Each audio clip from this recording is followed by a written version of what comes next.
Assalamualaikum warahmatullahi wabarakatuh. Alhamdulillah, nahmaduhu wa nasta'inuhu wa nastaghfiruh. Wa na'udzubillahi min syururi anfusina wa sayyiati a'malina. May yahdihillah fala mudhillalah wa may yudlil fala hadiyalah. Asyhadu an la ilaha illallah wahdahu la syarikalah wa asyhadu anna Muhammadan abduhu wa rasuluh la nabiyya ba'dah wa ba'd. Para pemerhati roja, kaum muslimin dan muslimat yang dimuliakan Allah, alhamdulillah, segala puji hanyalah milik Allah, Rabb semesta alam. Salawat dan salam atas Nabi kita Muhammad sallallahu alaihi wasallam, atas keluarga beliau, sahabat-sahabat beliau, dan umat beliau sampai hari kemudian. Para pemerhati roja, kaum muslimin dan muslimat, rahimani wa rahimakumullah, pada kesempatan siang yang berbahagia ini, kita kembali melanjutkan bahasan-bahasan yang ada di dalam kitab Talbis Iblis tulisan Ibnul Jauzi. Kita sampai pada bab yang keenam, yaitu Talbis Iblis terhadap manusia dalam berbagai disiplin ilmu. Yang pertama yang dibahas oleh Ibnul Jauzi di sini adalah Talbis Iblis terhadap para ahli qiraat dan para qari. Ya. Tentunya di antara salah satu makar dan tipu daya iblis adalah mengalihkan manusia dari perkara yang lebih penting kepada perkara yang tidak penting. Ya, di antara kelalaian yang tidak bisa diterima oleh akal adalah menyia-nyiakan usia dengan melakukan suatu hal, satu perkara, satu perbuatan, padahal ada perkara lain yang justru lebih penting, jauh lebih penting. Jadi kita tentunya harus mengetahui skala prioritas dari amal-amal yang Allah Subhanahu wa taala wajibkan atas kita. Kewajiban saja ada tingkatannya. Ya, tentunya setiap amalan berbeda, ya, hukum dan keutamaannya. Di antara manusia ada yang menghabiskan umurnya untuk suatu perkara yang kurang penting dan melalaikan perkara-perkara yang jauh lebih penting. Misalnya dia sibuk dalam perkara-perkara yang mustahabbat, lalu dia melalaikan perkara-perkara wajibat, bahkan al-furud, yaitu kewajiban-kewajibannya, faraid. Nah, misalnya ya, orang-orang yang mengabaikan tadabbur Quran, lalu hanya menghabiskan waktu untuk memperbagus bacaan. Dia mengabaikan perkara yang jauh lebih penting dan sibuk dengan perkara yang kurang penting, ya, yaitu dia melalaikan tadabbur Quran. Padahal itulah inti dari interaksi dengan Al-Quran, yaitu mendalaminya, mentadabburinya. Ini jauh lebih penting daripada yang lainnya, tentunya. Karena tujuan Quran itu diturunkan adalah, puncaknya adalah untuk diamalkan. Ya, dengan tadabbur kita bisa memahami, dengan pemahaman yang benar kita bisa mengamalkannya dengan benar. Itulah tujuan diturunkannya Al-Quran. Al-Hasanul Basri berkata, Al-Quran diturunkan untuk diamalkan, namun manusia menjadikan bacaannya sebagai amalan. Maksudnya adalah mereka hanya membaca tanpa mengamalkan kandungan Al-Quran itu. Ini merupakan salah satu bentuk talbis yang dilakukan oleh iblis kepada manusia. Ya, contohnya di sini beliau menyebutkan salah seorang di antara mereka membaca qiraat yang syaz, yang tidak masyhur, yang asing, lalu menjauhi qiraat yang mutawatir dan masyhur. Ya, dia menampilkan bacaan-bacaan yang syaz, yang asing, yang tidak umum, ya, dan meninggalkan bacaan-bacaan yang sudah mutawatir. Nah, ini termasuk salah satu talbis iblis. Biasanya tujuannya adalah untuk menampakkan sesuatu yang aneh dan unik. Dan tentunya tujuannya untuk mendulang simpati dan sanjungan dari manusia. Ya, supaya dikatakan dia adalah orang yang mendalami Al-Quran, dikatakan disebut sebagai ahli qiraat. Ya, nah ada di antara mereka yang menggabungkan ayat-ayat sajadah, ya, di dalam sholat. Nah, tentunya ini adalah hal yang dimakruhkan. atau mengumpulkan ayat-ayat sajadah dan dibaca secara khusus. Ya, tentunya itu tidak mengikuti tertib Al-Qur'an. Ya. Nah, dan mereka melakukan itu tujuannya adalah untuk ya mengejar sujudnya misalnya. Ya. Nah, demikian. Tanpa mengindahkan ya kaidah-kaidah bacaan yang benar. Ya, mengorbankan itu semua. Dan melakukan hal-hal yang ya itu tidak umum atau tidak ada di dalam syariat atau sunnah Nabi Muhammad sallallahu alaihi wasallam. Ya. Nah, dan di antaranya juga adalah contoh lainnya adalah di antara para qari itu ada yang tidak menjadikan masalah jika mengklaim suatu qiraat dari seseorang sebagai guru walaupun tidak pernah belajar darinya. Yaitu klaim ijazah. Dia mengklaim dapat ijazah dari fulan dan fulan padahal dia tidak pernah belajar darinya. Mengaku-ngaku ya walaupun dia tidak pernah bertemu. Ya, misalnya dia mengatakan dia telah meriwayatkan kepada kami. Nah, ini adalah tadlis, ya, semacam penipuan. Dia menganggap bahwa hal itu sama saja karena dia sudah meriwayatkan banyak qiraat. Ya, dan ini adalah suatu hakikatnya adalah kebohongan. Ya, yang tidak dibenarkan. Ya, dan banyak juga seperti itu mengaku-ngaku ya mendapatkan riwayat ya qiraat ini dari fulan dan fulan padahal dia tidak pernah ya mendapatkan ijazah dari orang tersebut. Atau mungkin sekarang karena media belajar mungkin banyak ya melalui internet ataupun YouTube, lalu dia mengklaim bahwa saya telah belajar dari fulan dan fulan padahal sebenarnya tidak belajar langsung, tapi dia mungkin belajar lewat ya, YouTube, internet atau yang lainnya. Nah, ini adalah bentuk tadlis. Ya semata-mata untuk mengejar ya tentunya popularitas, sebutan dan kedudukan di tengah-tengah manusia. Ya supaya dikatakan ini dan itu. Nah, ini tentunya tidak dibenarkan. Dan contoh talbis iblis selanjutnya atas ahli qiraat ataupun para qari adalah salah seorang ahli qiraat yang sedang mengajar 2 atau 3 orang murid ya berbicara kepada tiap orang yang masuk ke majelisnya. Padahal hati atau otak manusia tidak akan mampu fokus melakukan semua hal itu dalam waktu yang sama atau dalam satu waktu. Ya. Nah ini juga merupakan ya kita katakan talbis iblis ya, sehingga ya kadang-kadang terlewat ya kesalahan-kesalahan itu karena ya dia tidak mampu menghandle 3 orang, 4 orang sekaligus ya, membaca ayat-ayat yang berbeda kemudian dia dengar dalam waktu yang sama. Nah, demikian. Sebagian ulama ya mengungkapkan kalau ada 2 atau 3 murid, maka siogianya ya sang guru hanya menyimak 1 orang dari mereka. Ya tidak menyimak dari 3 orang sekaligus. Ya. Kalaupun ada orang yang bisa melakukan seperti itu, tidak semua. Dan tidak mungkin tidak umum itu. Keahlian seperti itu dimiliki oleh setiap orang. Ya, biasanya ya kita bisa menyimak dari 1 bacaan saja. Ya, tidak dari 3-4 orang sekaligus. Nah, demikian. Dan talbis iblis selanjutnya adalah bahwa ada sebagian qari, beliau sebutkan di sini masih penuturan dari Ibnul Jauzi, yang saling berlomba memperbanyak bacaan. Ya.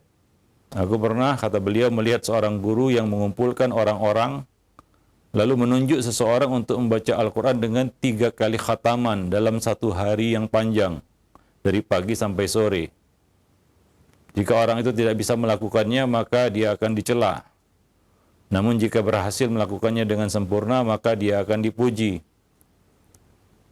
Orang-orang awam pun lantas berkumpul dan menyaksikannya, serta menganggapnya suatu amal yang baik. Iblis memperlihatkan kepada mereka tentang adanya pahala dalam banyak membaca Al-Quran.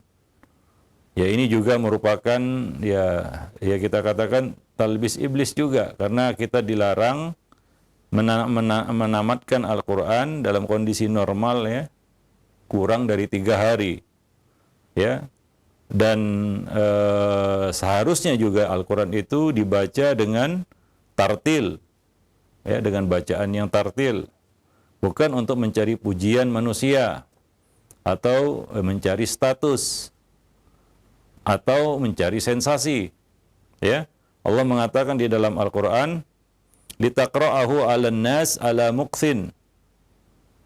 Surat Al-Isra ayat 106, yang artinya agar engkau wahai Muhammad membacakan kepada manusia dengan bacaan yang perlahan-lahan. Ya, itulah bacaan yang tartil. Allah Subhanahu wa taala juga mengatakan warattilil Qur'ana tartila.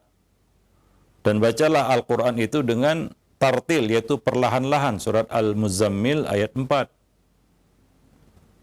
Jadi begitulah Allah Subhanahu wa taala memerintahkan kita untuk berinteraksi dengan Al-Qur'an. Maka dari itu Nabi melarang seorang menamatkan Quran kurang dari 3 hari. Karena pasti orang itu akan terburu-buru membacanya. Tidak ada tadabbur, tidak ada kekhusyukan, dan tidak tartil. Karena dia mengejar target. Ya. Nah, maka dari itu ya, membaca tartil itu maksudnya adalah membaca dengan perlahan-lahan. Karena tujuan dari bacaan itu adalah tadabbur, memahami, mengerti apa yang dibaca. Bukan hanya sekedar membaca dan memperbanyak bacaan yang kadangkala itu melanggar rambu-rambu ya syariat, hukum-hukum syariat seperti yang kita sebutkan tadi, bahwa Nabi melarang seseorang menamatkan Quran, mengkhatamkan Quran kurang dari 3 hari. Nah, di antara talbis iblis bahwa seorang qari membuat-buat nada saat membaca Al-Quran. Nah, ini juga majmu' ya, kadang-kadang dengan nada-nada yang berlebih-lebihan, ya, liukan-liukan yang kadang-kadang terlalu berlebihan, ya, yang melewati batas, sehingga kadang-kadang mengorbankan hukum-hukum tajwid. Kadang-kadang mengorbankan makharij huruf yang benar demi meraih satu nada yang diinginkannya. Ya. Atau sebagian orang meniru bacaan orang lain sehingga berhentinya, bahkan tarikan nafasnya dia tiru. Ya, padahal Imam Ahmad Ibnu Hanbal dan para ulama lainnya membenci perbuatan tersebut. Bukan itu yang dimaksud dengan laisa minna man lam yataghanna bil Qur'an. Bukan dari golongan kami orang yang tidak melakukan Al-Qur'an. Artinya membaca dengan suara yang indah. Bukan membuat nada-nada yang berlebih-lebihan. Bahkan ada yang membuat nada-nada yang diambil dari irama musik misalnya. Nah, ini tentunya tidak bisa diterima. Ya, ini adalah merendahkan sebenarnya Al-Qur'an. Jadi bacaan yang natural, yang tidak dibuat-buat. Ya. Nah, dan kita tidak perlu meniru bacaan orang lain. Bacaan qari tertentu. Ya, itu adalah bentuk takalluf. Tapi itu yang digemari hari ini, ya. Itu yang digemari, yang menjadi tujuan seorang itu tahsin qiraah hari ini, ya, tujuannya itu. Supaya mirip semirip-miripnya dengan qari fulan dan fulan. Perlu kita ketahui bahwa Imam Ahmad dan ulama-ulama lainnya membenci hal tersebut. Ya, nah demikian. Al-Imam Syafi'i ya berbeda pendapat. Beliau mengatakan tidak mengapa mendengarkan al-huda, kata-kata yang diucapkan dengan suara indah serta nasyid orang-orang Arab Badui. Tidak mengapa pula membaca Al-Qur'an dengan memberi nada dan dengan diperindah suaranya. Ini pendapat Al-Imam Syafi'i. Ibnu Jauzi menanggapi ya bahwa Imam Syafi'i mengutarakan demikian sesuai dengan apa yang terjadi pada zamannya. Itu tidak banyak orang di zaman itu yang melakukan bacaan Al-Qur'an. Ya, adapun sekarang kata beliau, mereka menjadikan ayat-ayat itu seolah nada-nada lagu. Ya, semakin ia mirip dengan nyanyian maka akan semakin dimakruhkan. Ya, jadi belum ada fenomena itu di zamannya Imam Syafi'i, bahwa Imam Syafi'i tidak mengapa ya memberi nada ya dalam bacaan Al-Qur'an ya sesuai dengan zaman yang beliau hidup di dalamnya. Belum ada ya menggubah ya lagu-lagu menjadi bacaan Al-Qur'an. Berbeda dengan masanya Imam Ahmad yang datang sesudah beliau, dan ulama-ulama yang datang sesudah beliau, di mana banyak para qari yang menjadikan lagu-lagu itu sebagai nada-nada di dalam membaca Al-Quran, bahkan sangat mirip. Maka dikatakan bahwa semakin dimiripkan dengan nyanyian, maka semakin dimakruhkan. Nah, jika sampai mengeluarkan Al-Quran dari ketentuan bakunya, maka hal itu diharamkan. Karena itu merendahkan dan melecehkan Al-Quran. Ya, para pemerhati roja kaum muslimin dan muslimat yang dimuliakan Allah. Ya, itu salah satu talbis iblis terhadap para ahli qiraat atau para qari, ya. Nah, kemudian talbis iblis selanjutnya adalah bahwa beberapa qurra atau ahli qiraat tidak mempermasalahkan melakukan dosa seperti menggunjing temannya. Bahkan bisa jadi mereka melakukan dosa yang lebih besar daripada ghibah. Dan mereka berkeyakinan bahwa menghafal Al-Quran bisa mengangkat azab itu dari mereka. Ya, bahwa menghafal Quran itu bisa mengangkat azab itu dari mereka. Nah, ini adalah bentuk kelalaian, ghaflah. Ya, boleh jadi dosa yang mereka lakukan itu lebih besar daripada keutamaan yang mereka dapatkan dari menghafal Quran. Ya, meremehkan dosa itu adalah suatu dosa juga, dan suatu yang sangat kita katakan berbahaya. Ya, seperti meremehkan dosa-dosa karena merasa sudah memiliki amal yang bisa menutupinya. Ya, kalau Allah tidak mengampuni dosa-dosa itu tidak bisa menghapus amal-amal itu tidak bisa menghapus dosa-dosa. Karena semua itu dengan izin Allah. Wa yaghfiru ma duna dzalika liman yasha. Dan Allah mengampuni selain itu bagi siapa yang dikehendakinya. Ya, ghibah itu bukan dosa kecil. Itu dosa besar. Nah, membolehkan hal itu dengan harapan bisa dihapus dengan keutamaan dia menghafal Quran, nah ini adalah suatu anggapan yang sangat keliru.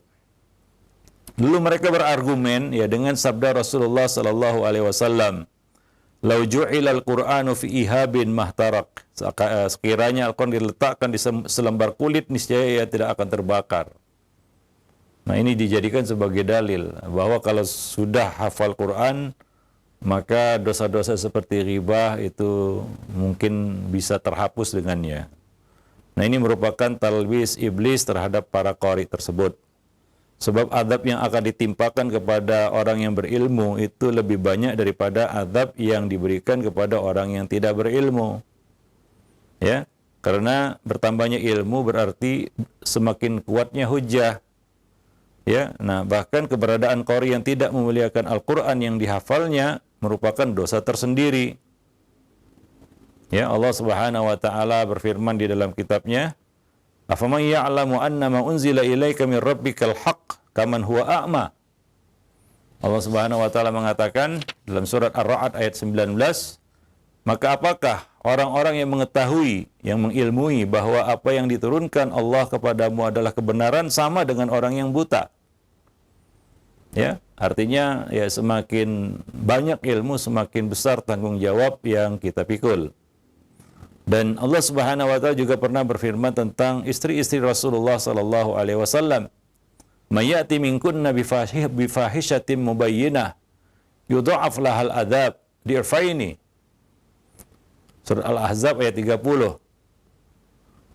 Barang siapa di antara kamu, yaitu istri-istri Nabi, mengerjakan perbuatan keji yang nyata, yaitu dosa, niscaya azab baginya akan dilipat gandakan 2 kali lipat.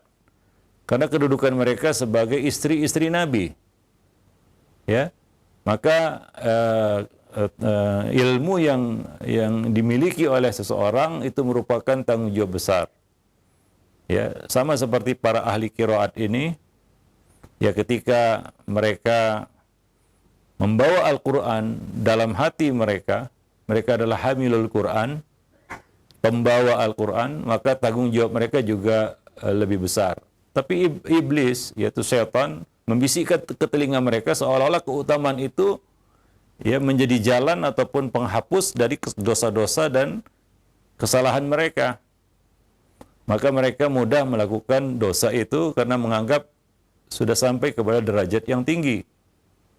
Nah, ini adalah satu, kita katakan, talbis iblis yang luar biasa. Ya, sehingga teralihkanlah mereka dari tujuan interaksi dengan Al-Quran, yaitu mengamalkan isinya, kandungannya. Ya, yang harusnya itu lebih mendekatkan seorang kepada Allah Subhanahu wa taala. Ya. Maka dari itu Imam Ahmad mengatakan aslul ilmi khasyatullah. Ya, akar ilmu itu adalah rasa takut kepada Allah Subhanahu wa taala. Dan Allah Subhanahu wa taala juga mengatakan innama yakhsyallaha min ibadihil ulama. Sesungguhnya yang takut kepada Allah di antara hamba-hambanya adalah orang-orang yang berilmu. Nah, ketika seorang berinteraksi dengan Al-Quran untuk mengilmuinya, tentunya khasyahnya, takutnya kepada Allah semakin tinggi.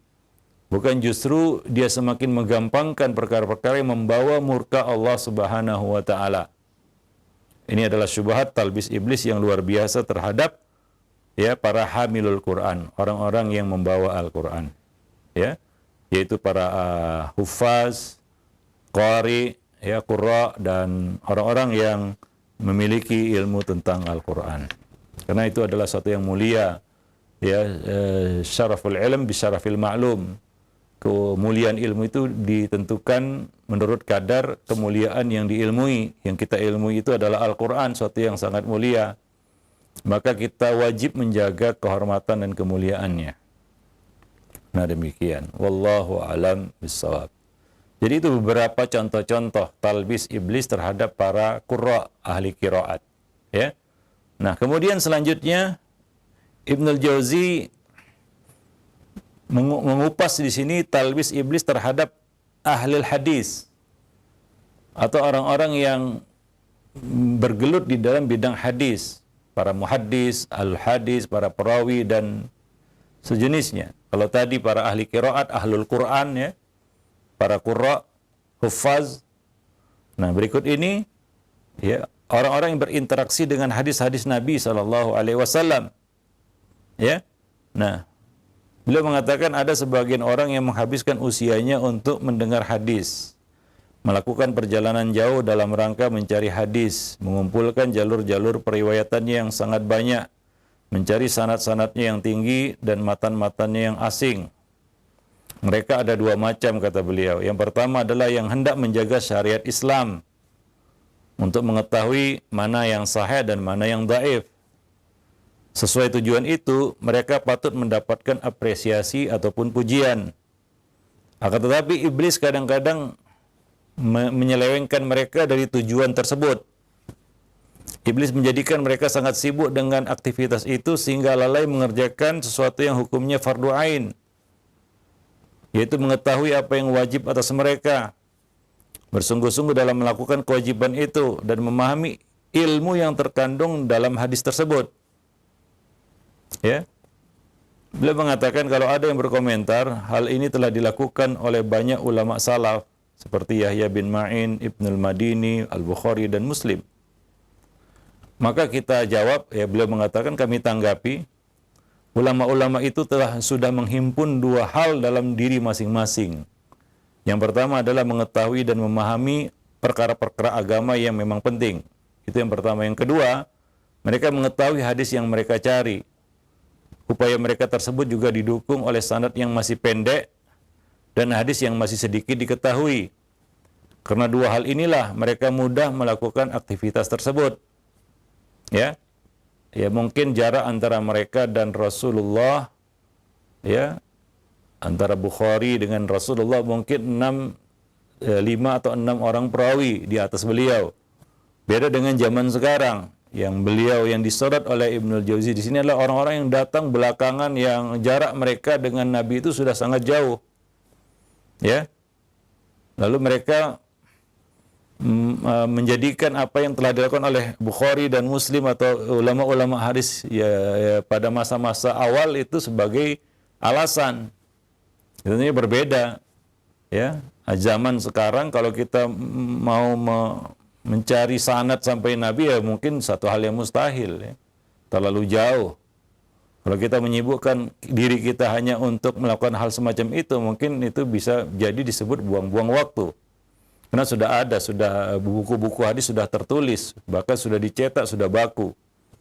Nah demikian. Jadi ya, ketika mereka hidup, ya, sanad itu masih pendek dan masih sangat mungkin untuk menemukan sanad yang ya langsung terhubung dengan kita katakan para perawi dari masa ke masa sampai kepada Nabi Shallallahu Alaihi Wasallam. Maka mereka mudah melakukan itu.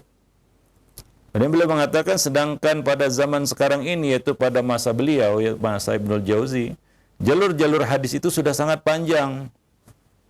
Sementara kitab-kitab hadis sudah banyak tertulis atau dicetak, ya, ditulis ulang, disalin ulang.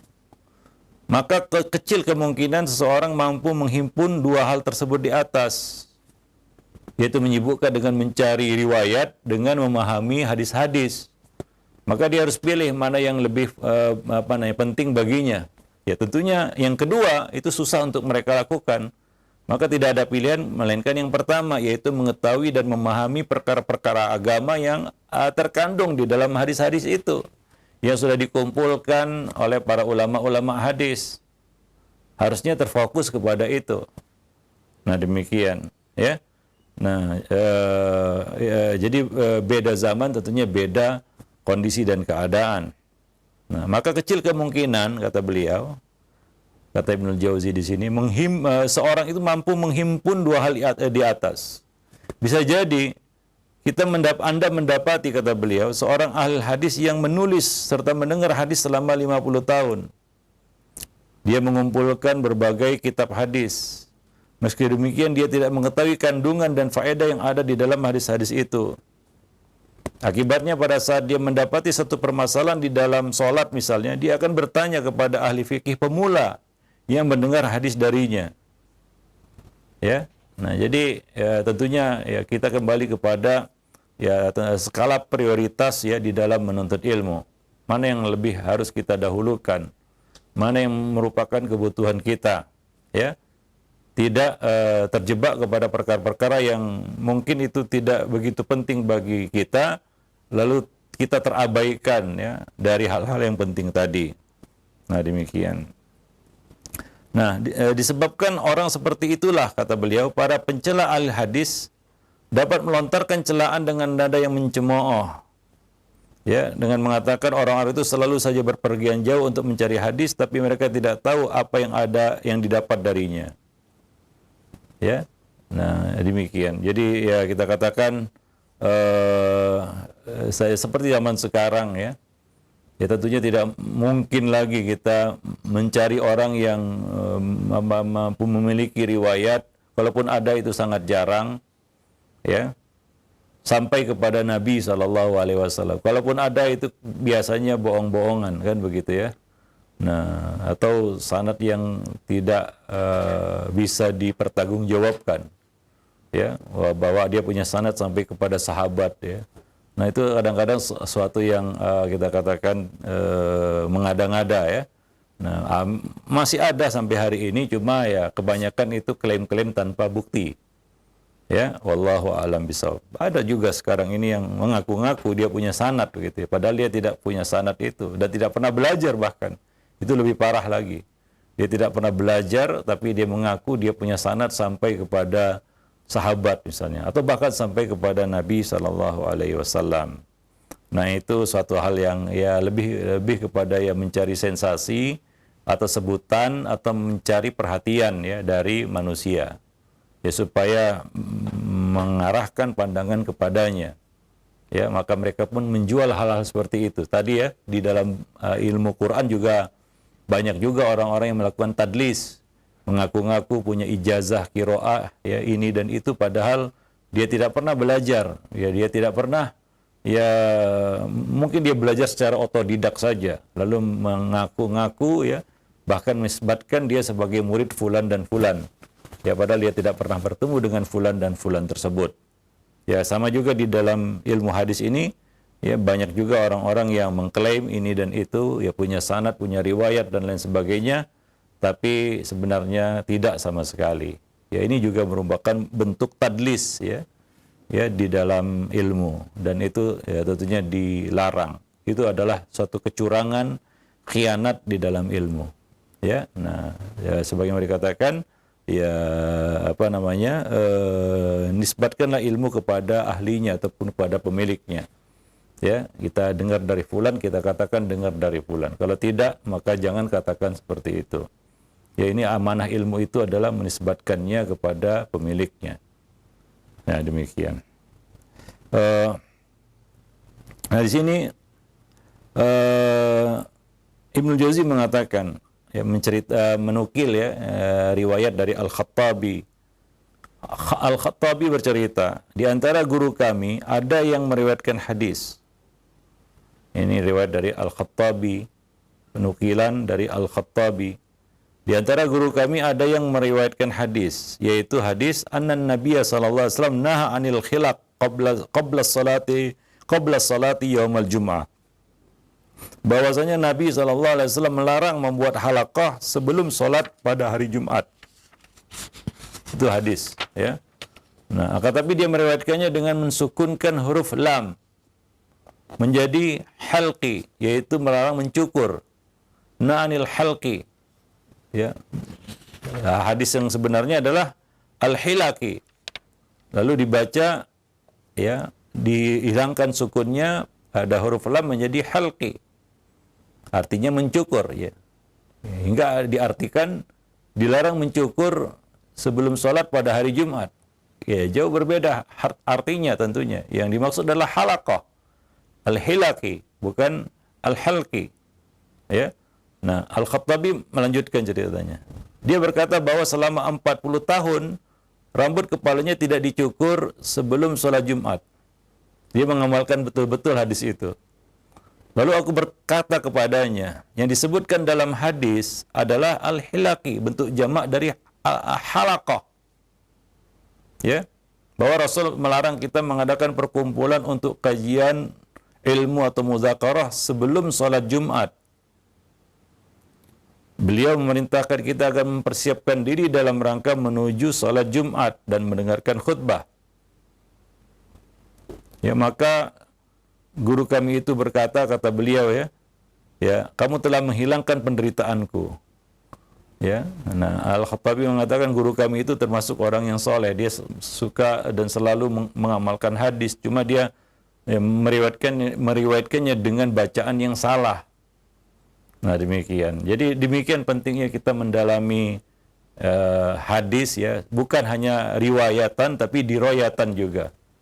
Ya, diroyatul hadis artinya memahami isi dari kandungan dari hadis-hadis, bukan riwayat. Walaupun itu penting juga dan masih terbuka peluang, tapi tidak semua orang mampu, ya, untuk mendalami riwayatul hadis hari ini.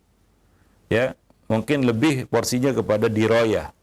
Ya, mempelajari hadis diroyatan, ya, bukan lagi riwayatan. Wallahu a'lam bissawab. Nah, demikian.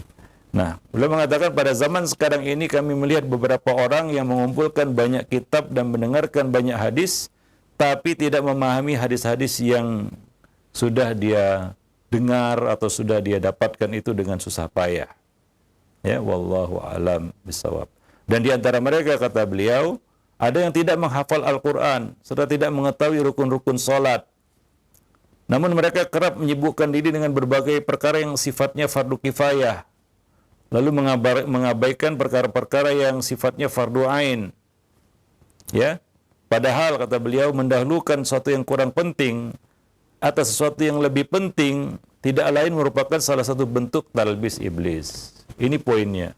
Ya, ilmu apapun itu, kita harus tahu skala prioritas. Mana yang kita lebih dahulukan, mana yang bisa ditunda dan diakhirkan. Mana yang tidak bisa ditawar-tawar, ya, perkara yang tidak boleh kita tidak tahu tentangnya, terutama kewajiban-kewajiban kita. Ya, di sana banyak orang-orang yang sibuk berkutat dengan beberapa hal, ya. Nanti juga akan disebutkan di dalam bab fikih juga. Sebagian penuntut ilmu itu sibuk, ya, membincangkan perkara-perkara fikih tertentu. Berkutat di situ-situ saja, membahas itu saja, membahas tentang kunut subuh, nggak habis-habis. Ya, lalu gara-gara itu dia terabaikan dari perkara-perkara yang lebih penting. Ya, nah, atau hal-hal lain, ya, berkutat di dalam masalah-masalah itu saja hingga mengabaikan perkara yang lebih penting. Ya, sholat tarawih 11 atau 23. Nggak selesai-selesai. Ya nggak terabaikan. Bukan tidak boleh membahas hal seperti itu, tapi jangan mengabaikan dan melalaikan kita dari hal yang lebih penting. Ya, sama orang-orang yang katanya ingin menegakkan syariat, tapi dalam waktu yang bersamaan mereka tidak menjalankan syariat. Azan berkumandang, mereka tidak pergi ke masjid. Tapi mereka sibuk membicarakan penegakan syariat. Nah, ini merupakan suatu talbis iblis juga. Ya, wallahu a'lam bishawab. Baik, itu yang pertama.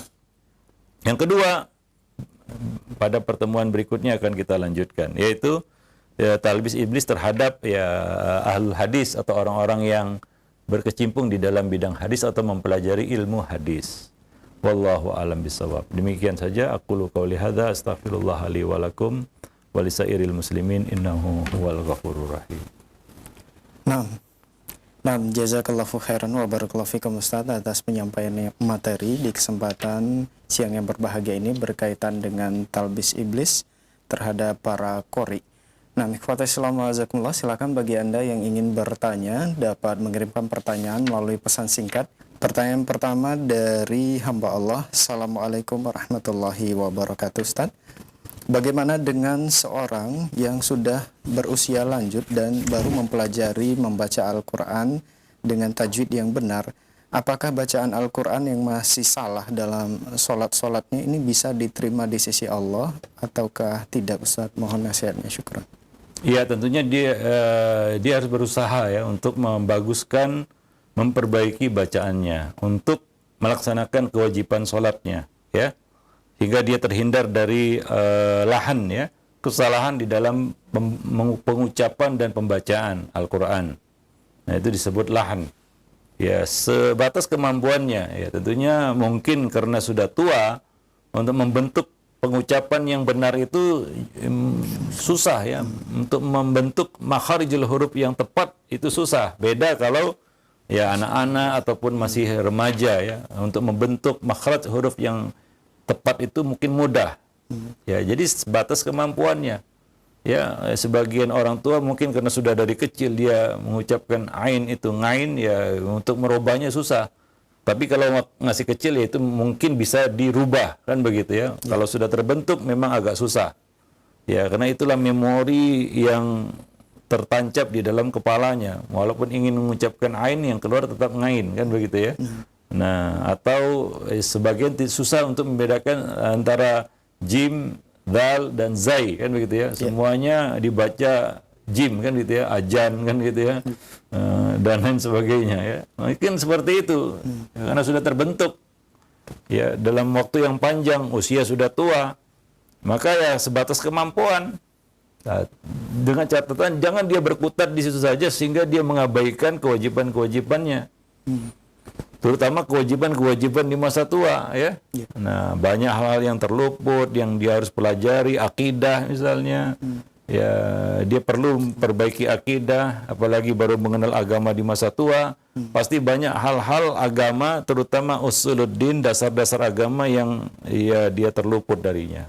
Nah, itu tidak kalah pentingnya, bahkan merupakan pondasi yang penting di dalam agama. Mana tahu, siapa tahu dia masih menyimpan keyakinan-keyakinan yang salah, ya, akidah-akidah yang menyimpang, dia masih menyimpan itu, dia masih meyakini yang salah, dan itu harus dia rubah, kan begitu ya. Nah, tentunya tidak bisa berubah dengan hal-hal seperti itu kecuali dengan belajar. Yang praktikal mungkin kita menyentuh orang, langsung jadi pertanyaan, kenapa dia meletakkan tangannya di sini ya, enggak di sini atau enggak di sini. Mungkin dia akan belajar, tapi keyakinan yang salah dia nggak akan bisa lihat dari orang mana keyakinannya yang lurus, mana yang menyimpang. Ya. Sementara dia mungkin masih menyimpan ya keyakinan-keyakinan yang menyimpang, maka dia perlu belajar sehingga dia tahu. Nah, itu jangan dia abaikan itu.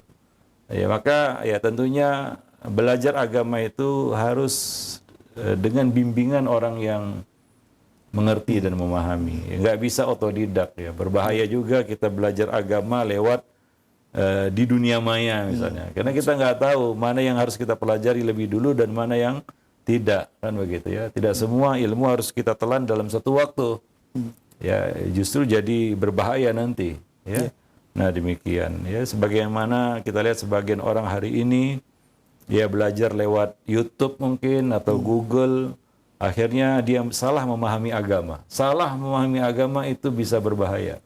Muncullah pemahaman-pemahaman yang menyimpang, ya. Nah, ya pemahaman yang menyimpang itu, ya akidah yang menyimpang kadang-kadang bukan karena nggak ada dalilnya tapi salah memahami, ya. Itu menjadi subhat terbesar. Ada dalilnya tapi salah dipahami. Ya.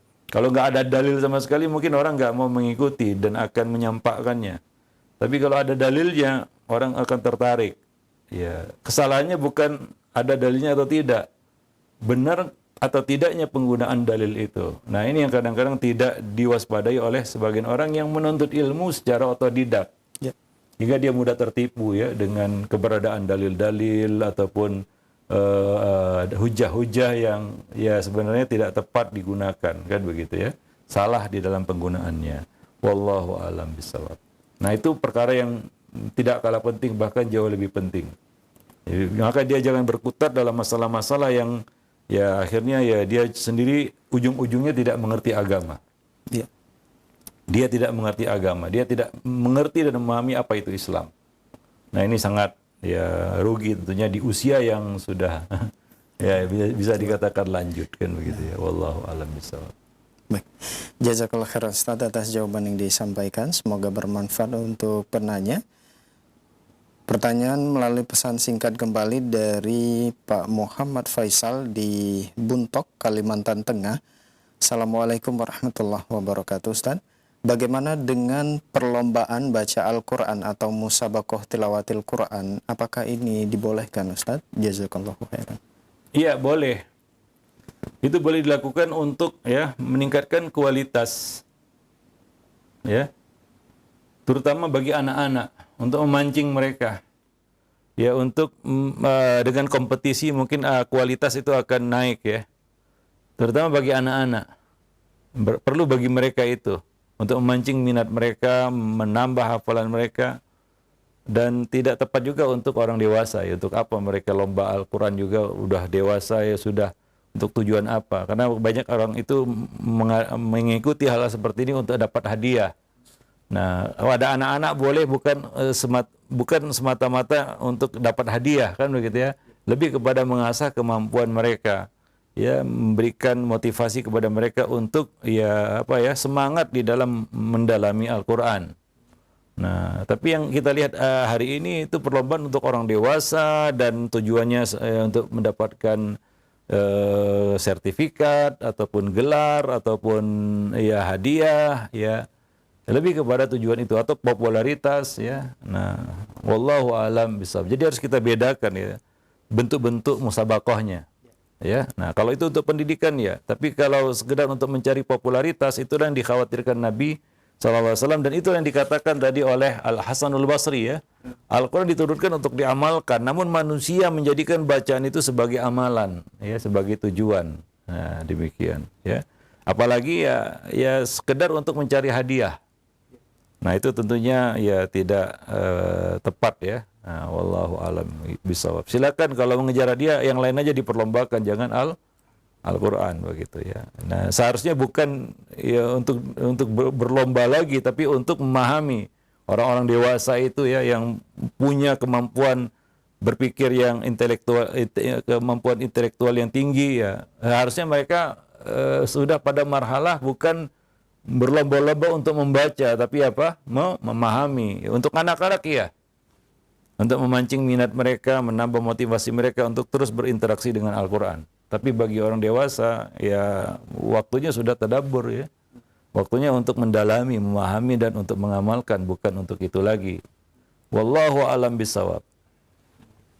Nah, jazakallah khairan atas jawabannya. Semoga bermanfaat untuk penanya Pak Muhammad Faisal dan kita semua yang menyimak. Pertanyaan berikutnya dari Bu Peti. Assalamualaikum Ustaz. Apakah untuk belajar Quran harus dengan jalan yang bersanad jelas Ustadz? Kalau tidak dianggap belum membaca Al-Quran secara benar, apakah harus juga dengan ulama yang bersanad dengan sertifikat sanad? Mohon nasihatnya Ustadz. Ya tidak harus ya, karena sekarang ya ilmu tajwid sudah baku ditulis oleh para ulama. bisa dipahami. Ya. Imam Ahmad sendiri ada nulis buku tentang tajwid ya. Ya mungkin nggak banyak yang tahu. Taib, jadi itu sudah menjadi kita katakan apa ya, ilmu yang sudah baku, yang tertulis, ya. Bisa kita pelajari hukumnya, ya, dan lain sebagainya. Bisa dipraktikkan, ya. Tentunya juga dengan bimbingan guru untuk yang memahami buku itu. Ya. Jadi tidak disyaratkan harus bersanad kan begitu ya. Kalau nggak punya sanad berarti bacaannya salah. Ya. Nah dan lain sebagainya. Ya, ya tentunya kita katakan itu takalluf ya. Ya sehingga bisa jadi orang nggak mau mempelajari Al-Quran karena merasa sia-sia bercuma belajar sama si fulan dan si fulan yang nggak punya sanad. Ya. Nah orang yang punya sanad juga kadang-kadang cuma klaim. Ya, kalau ditelusuri lebih lanjut, ya belum tentu dia betul-betul memiliki sanad itu. Sama seperti ilmu hadis, banyak yang mengklaim punya sanad hadis, tapi ya kalau ditelusuri ternyata tidak. Dia tidak pernah belajar, dia tidak pernah mulazamah, dia tidak pernah duduk di depan orang yang punya sanad kan begitu ya. Cuma klaim semata. Ya banyak hari ini orang-orang yang berani klaim ya. Ya dia belajar di internet lalu dia mengklaim bahwa saya punya qiraat ini, qiraat itu dan lain sebagainya. Itu sebenarnya bukan syarat ya. Nah, demikian. Karena tujuannya adalah kita membacanya dengan bacaan yang sesuai kaidah tajwid. Itu dia intinya. Wallahu a'lam bishawab. Ya, ya perlu bimbingan guru iya. Tapi bukan syarat guru itu harus memiliki sanad ini dan itu. Wallahu a'lam bishawab. Nah, syukran wa jazakallahu khairan Ustaz atas jawabannya. Semoga bermanfaat untuk penanya. Masih pertanyaan melalui pesan singkat kembali dari Pak Ian di Bekasi. Assalamualaikum Ustaz. Ada sebuah dalil jika beramal agar mendapat dunia maka akan merugi. Lalu bagaimana jika seorang rajin istighfar agar doanya mudah dikabulkan dan diberi solusi dari setiap kesulitan dalam kehidupan? Syukran. Itu kita berbentuk tawasul dengan amal soleh. Istighfar kan amal soleh ya. Kita berharap dengan amal soleh itu kita mendapatkan ya bukan hanya pahala di akhirat ya, tapi juga manfaat di dunia. Ya seperti orang-orang yang terkurung di dalam goa, mereka bertawasul dengan amal-amal soleh mereka supaya selamat dari goa itu kan begitu. Dan akhirnya mereka selamat dengan amal-amal soleh mereka. Itu tidak mengapa ya. Wallahu a'lam bishawab. Ya karena tujuan kita kan ya untuk kita katakan kebaikan di dunia dan di akhirat, dan amal soleh itu bermanfaat di dunia dan di akhirat. Kalau kita tidak merasa mendapat manfaatnya di dunia, kita mendapatkan pahalanya di akhirat. Tapi manfaatnya jelas ada. Kesolehan seseorang juga berpengaruh ya. Seperti dua anak yatim yang berada di sebuah kampung ya. Yang bangunan mereka yang roboh didirikan kembali oleh Nabi Khadir. Ya, apa yang mendorong Nabi Khadir melakukan itu? Karena ayahnya orang saleh. Ayah kedua anak yatim yang miskin itu adalah orang saleh. Wa kana abuhuma shaliha. Ya, jadi kesalehan orang itu bermanfaat di dunia sebelum di akhirat. Wallahu a'lam bishawab. Baik. Ya, jazakallahu khairan Ustaz atas jawabannya, dan itu merupakan pertanyaan kita terakhir di kesempatan ini. Mungkin ada sebagai ikhtitam, silakan Ustaz. Ya tentunya ini masih panjang pembahasannya, banyak sekali ya. Di sini bentuk-bentuk talbis iblis yang perlu kita waspadai ya. Ya dan perlu kita ketahui ya. Dan di sini Ibnul Jauzi permudah kita untuk bisa mengetahuinya ya melalui buku ini, luar biasa, dan mudah-mudahan kita bisa selamat dari banyak talbis iblis yang dilakukannya terhadap anak Adam ya. Wallahu a'lam bishawab. Demikian saja, subhanakallah bihamdik, asyhadu an la ilaha illa anta astaghfiruka wa atubu ilaik. Assalamualaikum warahmatullahi wabarakatuh.